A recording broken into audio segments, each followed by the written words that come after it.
Hello student, S competition Sirsaganj में आपका स्वागत है। मैं हूं जेके सर, एक बार फिर आपके सामने उपस्थित। बच्चों, नई पहचान बनानी है, इतिहास के पन्नों में नाम लाना है और गली गली मोहल्लों और शहरों में कुछ करना है तो आपको मेहनत करनी पड़ेगी और मेहनत करनी ज़रूरी है, क्योंकि तब तक हार मत मानो जब तक जान बाकी है और तुम्हारे लिए पूरा जहान बाकी है। बच्चों, लगे रहिए और चलते हैं अपनी आज की 5th क्लास की तरफ।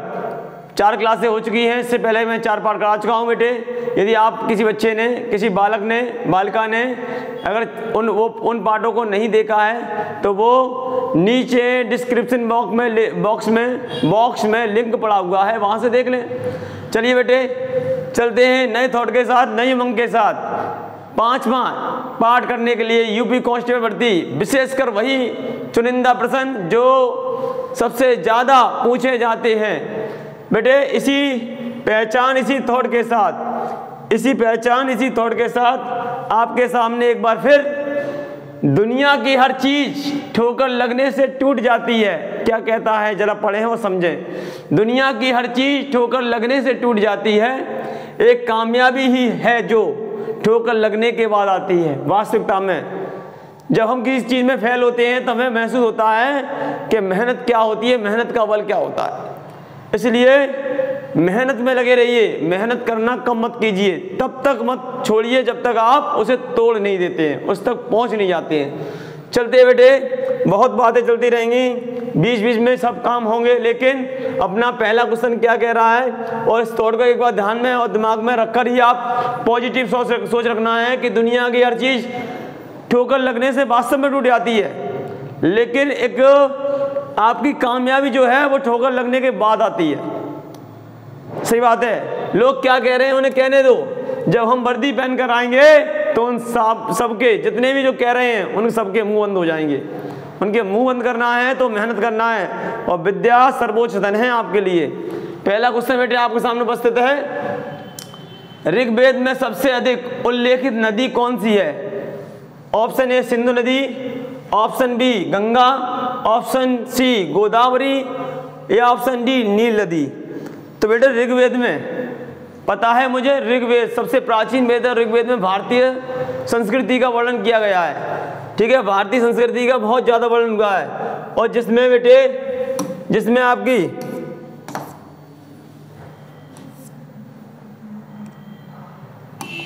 आपकी मैं बता चुका हूँ जिसमें ऋग्वेद में सरस्वती नदी को, पिछली वीडियो में मैंने बताया था एक क्वेश्चन में, सरस्वती नदी को सबसे पवित्र नदी माना गया। लेकिन इसमें यह पूछ रहा है कि इन चारों में से सिंधु, गंगा, गोदावरी और नील नदी में से किसका सबसे ज्यादा वर्णन किया गया है? किसमें सबसे अधिक उल्लेख यानी कि वर्णन किसमें किया गया? ऋग्वेद में। ऋग्वेद में किया गया। ऋग्वेद में सबसे ज्यादा वर्णन किस नदी का किया गया है? तो बेटे ये आपकी नील नदी, ये विश्व की सबसे लंबी नदी है, ठीक है, इसे हम, लेकिन हमारा जो आंसर है उसका उत्तर ये है सिंधु नदी। सिंधु नदी बहुत ज्यादा बार आई है, इसका उल्लेख बहुत ज्यादा बार हुआ है, किसमें? ऋग्वेद में। यही हमारा आंसर है, ठीक है बेटे। चलते हैं अगले नेक्स्ट क्वेश्चन की तरफ, इशारा करते हैं, आ जाए, बुला लिया हमने से, आ गया। कह रहा है ऋग्वेद में वर्णित सबसे अधिक महत्वपूर्ण देवता कौन सा है? ऋग्वेद में सबसे अधिक महत्वपूर्ण जिन देवताओं का वर्णन किया गया है उनमें सबसे अधिक महत्वपूर्ण देवता कौन कौन से हैं? कौन सा है? कई देवताओं का वर्णन किया गया है, जैसे इंद्रदेव का किया गया है, सोमदेव का किया गया है, ठीक है, कई देवताओं का वर्णन किया गया है। लेकिन यहाँ पर दे रहा है महादेव का, वरुण देव का, बलदेव का, इंद्रदेव का। महादेव को आप जानते ही हैं, भगवान शंकर का नाम है, ठीक है, भगवान शंकर का नाम है, भगवान शंकर को कहते हैं महादेव, ठीक है। वरुण देव वर्षा के देवता को कहते हैं वरुण देव, ठीक है, बारिश करते हैं बलदेव, शक्ति के देवता को कहते हैं, और इंद्रदेव देवताओं के राजा को कहते हैं, देवताओं के राजा, देवताओं के राजा को कहते हैं। लेकिन हमारा जो क्वेश्चन है उस पर हटना नहीं है, हमें समझना है। तो बेटे इसमें ये कह रहा सबसे ज़्यादा वर्णन किस देवता का वो महत्वपूर्ण माना गया है। कौन सा देवता है वो? हमारे कौन है? इंद्र। इंद्र का वर्णन सबसे ज़्यादा बार हुआ है ऋग्वेद में, ठीक है। और चारों के बारे में बता चुका हूँ कौन क्या है कौन क्या है। चलते हैं बेटे अगले नेक्स्ट क्वेश्चन की तरफ अपने। तो बेटा हमारा अगला क्वेश्चन है ऋग्वेद। ऋग्वेद में बाद में जोड़े गए मंडल कौन कौन से हैं? यानी कि हमें पता है ऋग्वेद में बेटे हमारे 10 मंडल कितने हैं? 10, ठीक है। क्रम से पहला, दूसरा, तीसरा, चौथा, पांचवा, छठवां, सातवां, आठवां, नौवां और 10वां, 10 मंडल हैं। लेकिन हमसे पूछ रहा है कि कौन कौन से मंडल बाद में जोड़े गए हैं? 1 और 7 या 1 8 या 1 9 या 1 और 10। तो बेटे कौन से मंडल बाद में जोड़े गए हैं? तो बेटे ये आपके सामने क्वेश्चन उपस्थित है। इसका आंसर है, इसका आंसर आ चुका है, बच्चे ने किसी ने दे दिया है, बिल्कुल सही दिया है। D is correct. डी जो आंसर है किसी बच्चे ने दिया है, बिल्कुल सही दिया है, ठीक है। और अच्छा पढ़ रहे हैं आप लोग। हमारी प्रार्थना भी यही है कि आप लोग अच्छा पढ़ते रहें, अच्छा करें, मेहनत करें, मेहनत के बल पर अपना मुकाम हासिल करें। मुकाम जिंदगी में एक बार आता है, लेकिन ये समय निकल गया फिर बार बार नहीं आता है। समय कहता है साहब मेरा काम है चलना, अगर मैं रुक गया तो मर जाऊंगा, ठीक है। चलते हैं बेटे अगले क्वेश्चन की तरफ। नेक्स्ट क्वेश्चन हमारा 4th क्वेश्चन आपके सामने उपस्थित है। सबसे पुरानी भारतीय दवा आयुर्वेद का वर्णन किस वेद में हुआ है? ठीक है बेटे, किस वेद में हुआ है? A option Atharvaveda, B option Rigveda, C option Samaveda, D option Yajurveda, ठीक है, यजुर्वेद, ठीक। लेकिन इसमें बात आई है आयुर्वेद। आयुर्वेद क्या है? आयुर्वेद बेटे, आयुर्वेद, सॉरी किसकी बात आ रही है बेटे? आयुर्वेद की बात आ रही है यहाँ पर। आयुर्वेद सबसे पुरानी भारतीय दवा का आयुर्वेद का वर्णन किस वेद में है? तो बेटे यहाँ की बात आ रही क्या कि आयुर्वेद। तो आयुर्वेद को अगर देखना है, आयुर्वेद को अगर आपको देखना है तो किससे बात करनी है? अथर्ववेद से बात करनी है, तब वो बताएगा और अनंत तक तुम्हें ले जाएगा, ठीक है। आयुर्वेद मिलेगा अथर्ववेद में, ठीक है, अथर्ववेद मिलेगा, इसलिए दोनों मिलकर अनंत बना देंगे, ठीक। अगर आपको हर मर्ज की दवा देखनी है भारतीय शास्त्र के अनुसार वो अर्थवेद में मिलेगी, अथर्ववेद में, सॉरी बेटे, ठीक। चलते हैं नेक्स्ट क्वेश्चन की तरफ, इशारा करते हैं। क्या है? पुराणों में अशोक को क्या कहा जाता है? पुराणों में अशोक को क्या कहा जाता है? अशोकवर्धन, हर्षवर्धन, यशोवर्धन, एक यशोवर्धन हमारा स्टूडेंट भी है, बहुत अच्छा कार्य करता है, ठीक है, लगा रहता है, लेकिन मेहनत कर रहा है और मेहनत का उसे फल ही मिलेगा, ठीक। और अगला है राजवर्धन, ठीक। तो इसमें बेटे बात आ रही है अशोक का, क्या अशोक को क्या कहा जाता है? तो अशोक जानते हैं, अशोक महान सम्राट है, ठीक है, और इनका ही वर्णन प्राचीन काल से हम सुनते चले आ रहे हैं, ठीक। अशोक सभी में वर्धन लगा हुआ है तो इनका नाम अशोक है, अशोक के पीछे लगा दो वर्धन, इनका नाम क्लियर हो जाएगा, अशोक वर्धन, ठीक है। इसका आंसर सही है अशोक वर्धन। पुराणों में अशोक को, महान सम्राट अशोक को अशोक वर्धन का नाम दिया गया है, ठीक। चलते बेटे अगले क्वेश्चन की तरफ। अशोक के कुल शिलालेखों की संख्या कितनी है? ठीक है, अशोक ने केवल, अब चलो चलते हैं, कितने हैं? 12 हैं, 14 हैं, 18 हैं या 11 हैं? ए 12, बी 14, सी 18, डी 11। लेकिन बेटे आपको बता दें अशोक ने केवल कितने शिलालेखों का निर्माण कराया है वो आपके सामने बता रहा हूं। इसका आंसर है कितना बेटे? 14 शिलालेखों का निर्माण कराया है जो अशोक द्वारा निर्मित हैं, ठीक। और ये प्रख्यात शिलालेख हैं सारे, ठीक है। चलते हैं बेटे अगले क्वेश्चन की तरफ इशारा करते हैं। कह रहा है मौर्य वंश का अंतिम शासक कौन था? मौर्य वंश का अंतिम शासक कौन था? ऑप्शन है चंद्रगुप्त, बृहद्रथ, ठीक है, बृहद्रथ, बिंदुसार, अशोक, ठीक है। ये तो हमें पता है कि चंद्रगुप्त तो मौर्य वंश का प्रथम शासक था, ठीक है, प्रथम शासक था, लेकिन अंतिम शासक अभी तक आपने नहीं पढ़ा है, तो सुन लीजिए अंतिम शासक, ठीक है। ऑप्शन बी की तरफ इशारा कर दीजिए, ठीक है, बी आपका करेक्ट ऑप्शन है। ये मौर्य वंश का अंतिम शासक था बृहद्रथ, ठीक है। बृहद्रथ जो था ना वो गुप्त वंश का मौर्य वंश का चंद्रगुप्त के वंश का अंतिम शासक था, ठीक है। चलते हैं हम लोग अगले क्वेश्चन की तरफ। नेक्स्ट क्वेश्चन हमारा, अशोक का राज्याभिषेक कब हुआ?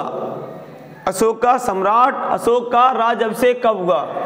आपके सामने क्वेश्चन उपस्थित है और ऑप्शन भी है। 289 ईस्वी पूर्व, इसे हम बोलते हैं ईसा पूर्व। ईसा पूर्व ईस्वी का मतलब ईस्वी पूर्व का मतलब क्या है? ईसाई धर्म के संस्थापक या कह सकते हो उनके भगवान भी कह सकते हो, महात्मा ईसा मसीह, इन्हें हम यीशु के नाम से जानते हैं। उन्होंने धरती पर अपना शरीर, यानी कि उनका जन्म जब धरती पर नहीं हुआ था और जिस दिन हुआ था उससे कितना 200, ये पूरी ईस्वी होती है उनके जन्म से पहले का समय। ईसा मसीह जब से धरती पर आए, जमीन पर आए, तभी से हमारी सन यानी कि ईस्वी चालू हुई है। और उनसे ही पहले, उनसे भी लगभग 57 वर्ष पहले ब्राह्मण धर्म में विक्रमादित्य गद्दी पर बैठे, तब से विक्रम संवत चल रहा है। तो संवत और सन में कितने वर्ष का अंतर है? 57 का। लेकिन ये जो समय है ईस्वी पूर्व, ईसा पूर्व, ये ईसा मसीह के जन्म से पहले के समय की बात चल रही है, ठीक है। तो इसलिए मैं आपको बता रहा हूँ, एग्री हो जाइए आप। 289 ईस्वी पूर्व में, 269 ईस्वी पूर्व में, 269 ईस्वी पूर्व में, ठीक है बेटे, दिख रहा है ना, पूर्व में 249 ईस्वी पूर्व में, 299 ईस्वी पूर्व में। तो बेटे इसका आंसर आपका करेक्ट है, करेक्ट आंसर आपका, जो आपका करेक्ट आंसर है बेटे बी इज करेक्ट। 269 ईस्वी पूर्व में, यानी कि 269, ठीक है, वह बहुत है पहले का समय, ठीक है। चलते हैं अगले क्वेश्चन की तरफ बेटे। नेक्स्ट क्वेश्चन कह रहा, अशोक के पिता का क्या नाम था? ऑप्शन आपके सामने है, चंद्रगुप्त, बृहद्रथ, बिंदुसार, विष्णुगुप्त, ठीक है। तो बेटे अशोक का नाम हम बहुत जानते हैं, सम्राट अशोक, महान सम्राट अशोक। अशोक ही कौन है? अशोक ही चिकित्सा के जन्मदाता हैं। अशोक को ही चिकित्सा का जन्मदाता कहते हैं। तो अशोक के पिता इनमें से चंद्रगुप्त, बृहद्रथ में, बिंदुसार में, विष्णुगुप्त में कौन है? अशोक के पिता वही हैं जो मौर्य वंश के अंतिम शासक हैं, बृहद्रथ कौन है? अशोक के पिता हैं। सम्राट अशोक, महान सम्राट अशोक के पिता, अशोक के पिता हैं बृहद्रथ, ठीक है। अशोक के पिता का नाम बृहद्रथ था, ये लिखा हुआ है इतिहास प्रसिद्ध घटना में, और ये पूछी गई है आपसे, ठीक है बेटे। चलते हैं नेक्स्ट क्वेश्चन की तरफ, ठीक। अगला क्वेश्चन हमारा, अशोक की माता का क्या नाम था? सुभद्रांगी, ए ऑप्शन में है सुभद्रांगी, बी है अंजना, सी है पार्वती, डी है सरस्वती, ठीक है बेटे। तो बेटे इसका नाम, इनकी माता का नाम क्या है? ऑप्शन ए आपके सामने है सुभद्रांगी, ठीक है, सुभद्रांगी है किनकी? अशोक की माता जी हैं ये, इनका नाम पूछा जा रहा है। चलिए बेटे अगले क्वेश्चन की तरफ, और हंसते रहिए, मुस्कुराते रहिए। कह रहा सर्वप्रथम सोने के सिक्के चलाने का श्रेय किसे जाता है? सर्वप्रथम सोने का सिक्का किसने चलाया है, सिक्के किसने चलाए? ऑप्शन ए यूरोपियन को, इंडो ग्रीक यूनानी शासकों को, मोहनजोदड़ो को, पाकिस्तान को। तो बेटे एक ये आपके सामने उपस्थित है, ठीक है, आपके सामने उपस्थित है। क्या है इसका आंसर बेटे? है जो वो सेकंड वाला है, क्योंकि यूनानी जो शासक आए, यूनानी शासक ही कहे आएंगे, जो हमारे अफगान के उतर के आए वो यूनानी शासक थे, ठीक है। यूनानी शासक जितने भी आए उन्होंने क्या चलाए? सोने के सिक्के चलाए, सोने के सिक्के। इंडो ग्रीक कह सकते हो, इंडो ग्रीक, ग्रीक है ना, ग्रीक या यूनानी, ग्रीक ये लिख गया है, ग्रीक और यूनानी कोई अलग नहीं है। ग्रीक और यूनानी एक ही शब्द के अर्थ हैं, अलग अलग रूप हैं, लेकिन इन दोनों का मतलब वही है, एक ही देश की। जैसे यूनानी है तो यूनानी और ग्रीक दोनों एक ही लोग हैं। ऐसे यूनानी भाषा या ग्रीक भाषा दोनों ही बात एक ही है। जैसे आर्यभट्ट की आर्यभट्ट ने अपने आर्यभट्टियम सूत्र में पाई का मान निकाला था, लेकिन वो पाई किस भाषा का शब्द है? पाई जो है ना, कोई कहता है कि ग्रीक भाषा का शब्द है, कोई कहता है यूनानी भाषा का शब्द है। तो दोनों ही एक ही भाषा है, इसमें आप कंफ्यूज ना हो, ठीक है। और दोनों ही यूनान या ग्रीक की भाषाएं हैं, ठीक है। और पाई वहां के ब्राह्मण की एक परत है, जिसे हम बोलते हैं पर्दिवट्टे व्रत का व्यास। व्रत की पर्दिवट्टे व्रत के व्यास से पाई का मान निकलता है आपका, वहां से इसका हम इतिहास जोड़ सकते हैं, ठीक है बेटे। तो हमारे पास यूनानी शासकों ने ही सबसे पहले सोने के सिक्के चलाए थे, यही इसका ऑप्शन आंसर सही है, ठीक है बेटे। चलते हैं अगले क्वेश्चन की तरफ। अशोक के कलिंग युद्ध, ये कलिंग युद्ध बेटा विश्व प्रसिद्ध है, ये इतिहास प्रसिद्ध तो है, विश्व में भी प्रसिद्ध है कलिंग युद्ध, बहुत बड़ा युद्ध है ये, ठीक है। कलिंग युद्ध का वर्णन कौन से अभिलेख में मिलता है? अभिलेख होता है लिखकर रख गए किन्हीं पत्रों में, किसी में भी घटना है, पुरानी घटना है, किस किताब में लिखी, कहाँ लिखी है, तो अभिलेख ही कहे जाते हैं उन्हें, ठीक है। अब चलते हैं, कह रहे हैं 18वें अभिलेख में, 17वें अभिलेख में, 12वें अभिलेख में, ठीक है। और बेटे ये जल्दी भग गया था, बहुत जल्दी, इसको बहुत जल्दी पड़ी हुई है क्वेश्चन को जाने की, मैं इसे जाने नहीं दूंगा इतनी जल्दी, ठीक है। अशोक के कलिंग युद्ध का वर्णन कौन से अभिलेख में मिलता है? 18वें अभिलेख में, 17वें में, 12वें में, 13वें में, ठीक है। तो बेटे इसका सही आंसर है आपके सामने उपस्थित है, ऑप्शन डी इज करेक्ट, ठीक है। ऑप्शन डी आपके सामने उपस्थित बेटे, ऑप्शन डी, ठीक है। 13वें अभिलेख में क्या मिलता है? कलिंग युद्ध की घटना मिलती है, इसका वर्णन, किसका? अशोक के कलिंग युद्ध का वर्णन।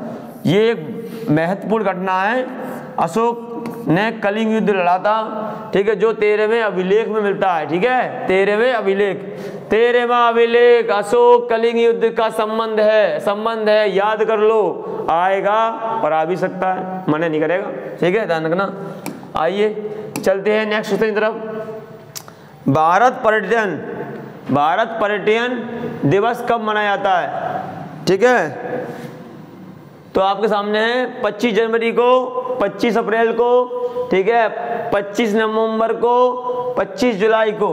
तो बेटे इसका आंसर जल्दी से कमेंट बॉक्स में दें। बहुत देख लिया आपने, देख रहा हूँ मैं, बच्चे कुछ आंसर दे भी रहे हैं, अच्छी बात है, देते रहिए कमेंट बॉक्स में। लाइक कीजिए, शेयर कीजिए, पहली बार कह रहा हूँ आज की वीडियो में, और आपको लाइक करना है, शेयर करना है, कमेंट भी करना है, कमेंट धड़ाधड़ ठोकिए और शेयर करते रहिए, ठीक है। इसका बेटे आंसर है कौन सा? 25 जनवरी को भारत पर्यटन दिवस मनाया जाता है, ठीक है। चलते हैं बेटे अगले क्वेश्चन की तरफ। आज का क्वेश्चन नंबर 14 है ये, ठीक है, 14 बेटे, ठीक। क्या कह रहा है? विश्व महासागर दिवस कब मनाया जाता है? विश्व महासागर दिवस कब मनाया जाता है? 8 जुलाई को ए ऑप्शन है, 8 जुलाई, बी 8 अगस्त को, सी 8 जून को, या डी 8 मई को। बेटे कब मनाया जाता है? ठीक, तो बेटे इसका आंसर आपके सामने है, ठीक। आपका आंसर है, जल्दी गेस्ट कीजिए, सही गेस्ट किया आपने जो गेस्ट किया वो सही किया। क्या है? 8 जून को मनाया जाता है, बिल्कुल सही आंसर है आपका ये, ठीक। चलते हैं अगले क्वेश्चन की तरफ। भारत में तीनों सेना के मुखिया की नियुक्ति कौन करता है? ठीक है बेटे, पहले हमें पता था सभी सेनाओं का कमांडर सबसे पहले कौन था? सर्वोच्च कमांडर कौन था? राष्ट्रपति को कहा जाता था, लेकिन उसके बाद बदल दिए गए।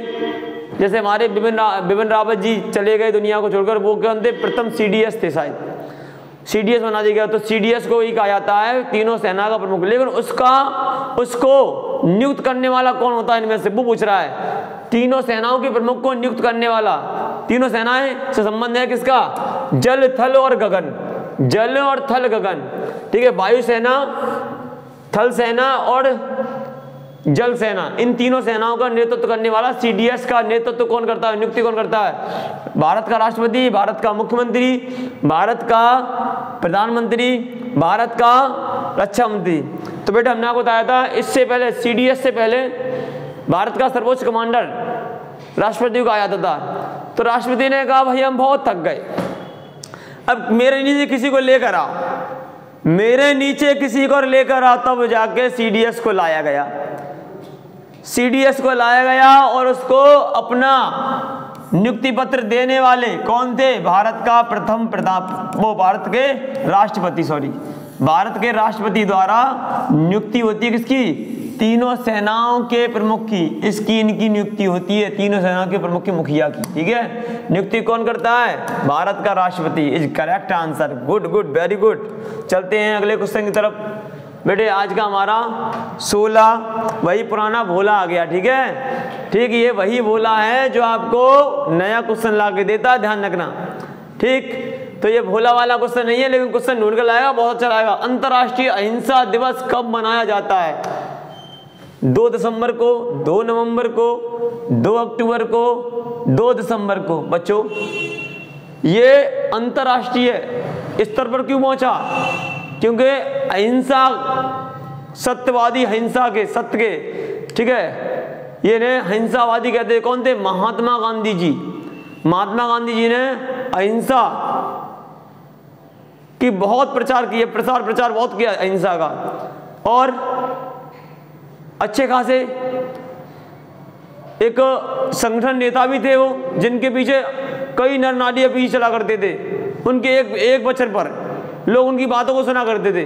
तो उन्हीं के सम्मान में अंतर्राष्ट्रीय दिवस उन्हीं के जन्म दिवस पर मनाया जाता है। ये वाला अहिंसा, अंतर्राष्ट्रीय अहिंसा दिवस कब? महात्मा गांधी जी के जन्म दिवस मनाया जाता है, जिसे बोलते हैं 2 अक्टूबर को। और 2 अक्टूबर को महात्मा गांधी जी यानी कि हमारे देश के बापूजी महात्मा जी या महात्मा गांधी जी, जिनका पूरा नाम मोहनदास करमचंद गांधी जी का जन्म 2 अक्टूबर 1869 ईस्वी में पोरबंदर गुजरात में हुआ था।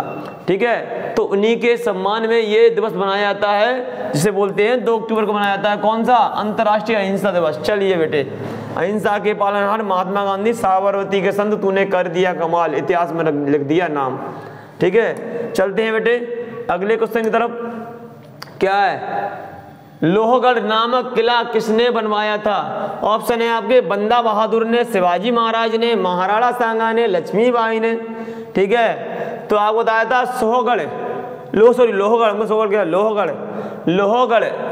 लोहगढ़ नामक किला किसने बनवाया था? आपके ऑप्शन एक बार फिर रिपीट कर देता हूं। ए है बंदा बहादुर, बी है शिवाजी महाराज ने, सी है महाराणा सांगा ने, डी है लक्ष्मीबाई ने। तो बेटे ये लोहगढ़ किले का संबंध किससे है? सिखों से है। तो सिखों का प्रथम गुरु गोविंद सिंह के बाद कोई था, अगर प्रथम शिष्य था वो कौन था? पहला शिष्य की गद्दी संभालने वाला कौन था? बंदा बहादुर। तो बंदा बहादुर ने ही कौन से किले का निर्माण कराया? लोहगढ़ नामक किले का निर्माण बंदा बहादुर ने करवाया था। यही गुरु गोविंद सिंह की मृत्यु के बाद शिष्यों का प्रसार शिष्य रूप में प्राप्त हुए थे। शिष्यों यानी कि सिखों के शिष्य के रूप में प्रथम यही व्यक्ति थे, जिनको हम बंदा बहादुर के नाम से जानते हैं। इन्होंने ही लोहगढ़ नामक किले का निर्माण कराया था। ठीक है, चलते हैं बेटे। क्या है अगला क्वेश्चन? हमारी तरफ इशारा कर रहा है। भारत 18 है, ये तो 18 है भैया। 1 8 18 भारत के किस शहर में जंतर मंतर स्थित है? ये तो सब बच्चे बता देंगे, ये बच्चों का खेल है, हाल बता देंगे बच्चे। अरे आ गया आंसर, देखो ऑप्शन से पहले आंसर भी आ गया, बिल्कुल सही आ गया, लेकिन ऑप्शन बताना जरूरी है। ए है दिल्ली, बी है आगरा, सी है बनारस और डी है प्रयागराज। अरे सभी ने आंसर सही दिया, बिल्कुल सही दिया, दिल्ली। क्योंकि बहुत यहाँ पर वो होते हैं जंतर मंतर पर, बहुत जादू टोने, यानी कि क्या होते हैं, बहुत अनशन होते हैं यहाँ पर। इसी पर तो बैठ के हमारे दिल्ली के मुख्यमंत्री जी अरविंद केजरीवाल जी ने अपना इतिहास रच दिया। वहीं बैठे बैठे अन्ना हजारे जी के संग रहते रहते और दिल्ली के सरताज बन गए। बताइए, लोग यहाँ आकर इतिहास रचते हैं, तो आप इसको याद नहीं रखेंगे तो क्या करेंगे? चलिए नेक्स्ट क्वेश्चन की तरफ चलते हैं बेटे, नेक्स्ट क्वेश्चन की तरफ। कौन है? 19वां क्वेश्चन, ठीक है। देश की प्रथम महिला प्रधानमंत्री कौन थी? ये भी बेटा बच्चों वाला प्रश्न आपके सामने उपस्थित, लेकिन बेटे क्वेश्चन इतिहास प्रसिद्ध है तो आएगा था ही आपके लिए। कह रहा है ऑप्शन इंदिरा गांधी, बी अन्ना जॉर्ज, सी प्रतिभा देवी सिंह पाटिल, डी श्री माबो भंडार नायके। ठीक है बेटे, तो इन चारों में आपको पता है, इन चारों में से प्रथम प्रधानमंत्री यानी कि पंडित जवाहरलाल नेहरू की एक लौती पुत्री, ठीक है, जिसको हम इंदिरा गांधी के नाम से जानते हैं।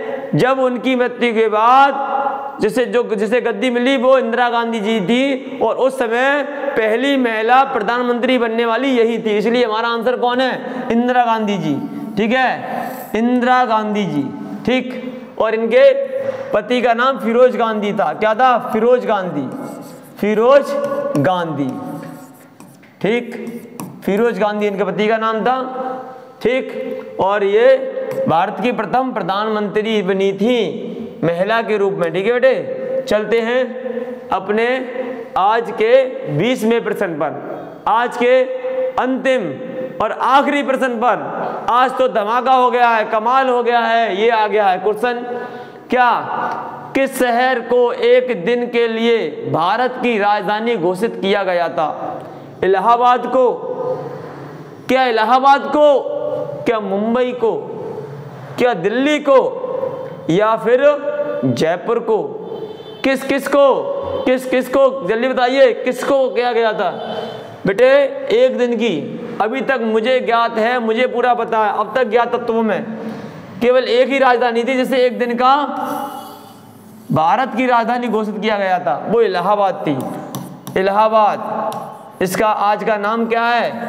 प्रयागराज।